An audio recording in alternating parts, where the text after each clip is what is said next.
This movie has pretty much a treasure hunt, but the treasure is the friends that we made along the way. I'm in Salad and I saw Lupin 3, The Castle of Cagliostro. It is directed by Hayao Miyazaki, and if you haven't seen this movie, I will spoil it for you. Before I start, I have a very extended version of Lorenzo Ariola and I reviewing this up on my patreon.com/ASEPresents. It's a weekly show, and after each week I put the old episodes on my Patreon, so you can check those episodes out there. On with the review. I watched the version in which they called this guy Wolf the entire time, but his name is actually Lupin, so I'm just gonna call him Wolf. This movie starts, we're having Wolf. He's here to steal some money, and he does steal some money from a casino.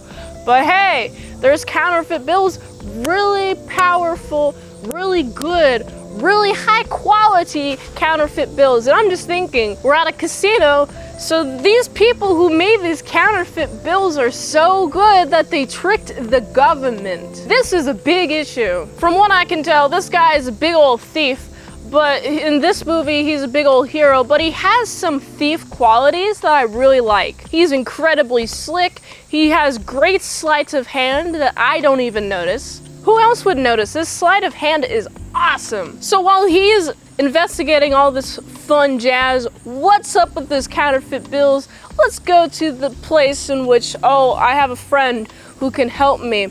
Oh, let's go to Cagliostro. Oh, hey, actually, looks like there's this princess here, and this princess is so beautiful that Wolf is like, all right, I gotta protect this woman. She also seems to be in this marriage that she doesn't want to be part of. Well, she's about to be married, but it's a royal wedding. It's between two really high up people having a little marriage together to join houses, join kingdoms.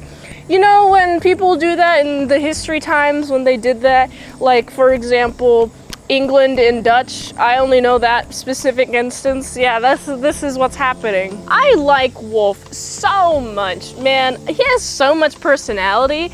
Also, the way that this is animated, it's so beautiful. I know this is not digital, so this is using hand-drawn cells and also coloring. And with the art style, like, it seems like the line art is a little bit soft compared to, say, digital art, which has harder lines depending on which brush you use. But generally, animation studios use harder lines because then it's easier to color those harder lines. You don't have to worry about, there might be a couple of pixels that I have to go over with the soft brush because, oh no, my fill bucket tool didn't fully cover this line art because it's so soft, and so it's going to leave out some pixels. It's going to leave some pixels white. That's the practical reason for using a harder, more clean line art, especially in animation and digital art. So you can tell if something is hand animated, like on a cell, not using computers, by the coloring and also the line art. And the line art I just mentioned is very soft compared to digital art. And I thought this was a great stylistic choice. Mwah! Amazing. Something about the animation is so colorful, the animation is so fluid, and I'm just in love with watching this film. I have not watched many animes, so I don't know. I don't know what the quality this is compared to other animes during that time. If you do know, leave a comment below.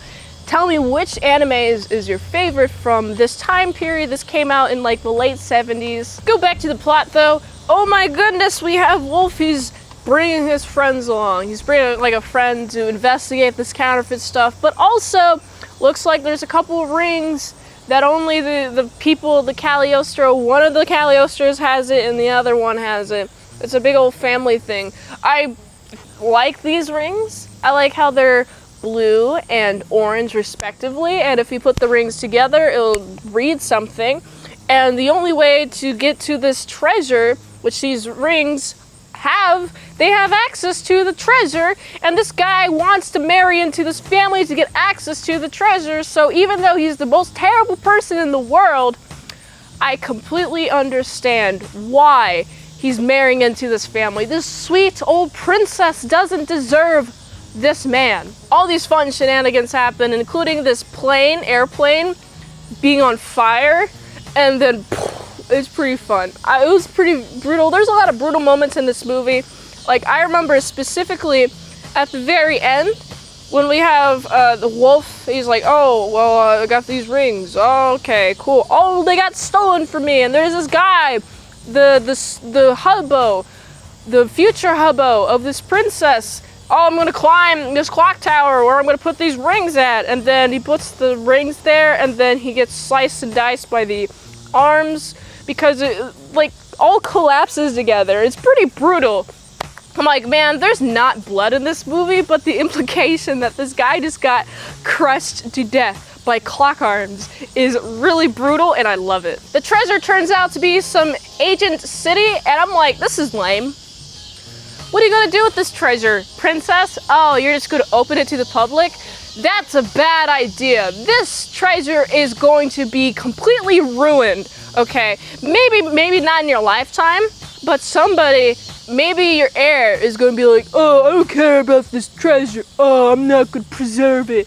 It was underwater for so many years, many years, for a reason. So nobody touches this beautiful city. This beautiful ancient city is going to be transformed into a modern trashy city. This movie has pretty much a treasure hunt, but the treasure is the friends that we made along the way. We even have at the very end, the princess is hitting on Wolf, and Wolf is like, no, I met you when you were 9 years old. I'm not about to be romancing with you, even though we're both adults now. This is still a little weird. He has like a older brother love for her, and when this came up, I'm like, oh my goodness, he's still a cool guy. He's still a thief. He's not going to just settle down from some woman. No, that's so admirable. I like this trait of him. He's also being chased by these cops the entire time of the movie, and so when he leaves Cagliostro, he's also being chased by these same cops, and it's like, amazing. Story opens with entering Cagliostro. Story closes with leaving Cagliostro. This is a one and done shut case of a movie, and it's just quaint AF. Again, if you want to watch a review more in depth, you can check out my Patreon. Lorenzo has seen this movie many times, so he has more opinions to add to this review of this movie than I do. We talk about it a lot. I think you'll be very interested. Amongst other movies that we've done too. Animation, beautiful. The character development, beautiful. Oh my goodness, this movie is just a great adventure. I love the adventure of this movie. I think I've mentioned everything that I have to say about this movie. I just think you should definitely watch this if you haven't. So I gotta give this movie like a solid 7.9 out of 10. If you like this review, watch another one. YouTube really likes that. You can also like, comment, subscribe, share this video with everyone you know. The ultimate goal of this channel is for me to become an expert movie reviewer, so if I haven't reviewed on a channel, there's a chance I haven't even seen it at all. If you'd like to request a movie in the comments below, you can do that. You can fast track a movie review. Patreon.com/ASEPresents. $20 a month for one movie review per 1 month. $3 a month how to draw Pokemon tutorials posted early and first. All Patreon.com/ASEPresents.